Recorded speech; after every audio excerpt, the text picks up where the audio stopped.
for those of you that know the entire history of the New Testament Bible, you might already know that those parts, Mark, Luke, Matthew, and so on, were actually written at least 40 years after Jesus had passed away.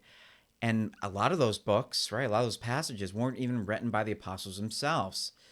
So when it comes to the accuracy of what they had written and the reasons why they chose not to write down anything in the first place during Jesus' time was because, according to the Urantia book, Jesus actually commanded them not to. That he was mandated during his time on this planet not to write anything down. In fact, the Urantia book itself prides itself in not being a religion. So suffice it to say, when we go over the Lord's Prayer today, Jesus himself in the Urantia book tried to do everything he could both to persuade his immediate family and his followers to come up with their own way of speaking to God, and that there should be no rubber-stamped prayer in which you contact God, that God, again, is interested in your intentions and not so much your words. If God is inside of us and knows what we're doing and how we're thinking, then chances are God only knows what we're about to say. So it's not the prayer itself that's important, but who it represents and the ideals that are inside that prayer. With that said, let's go over the Lord's Prayer according to Jesus back when he was alive, undistorted, and again, according to the Urantia book.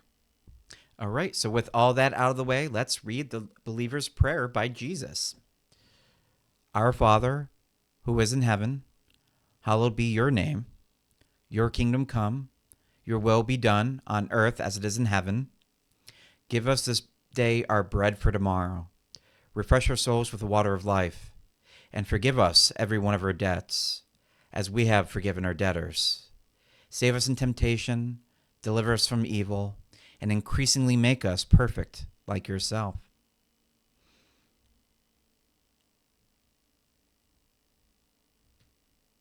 So, laying out the formula associated with how a prayer should be, Jesus taught us that the effective prayer must be, number one, unselfish, right? Not self-centered and not just for oneself.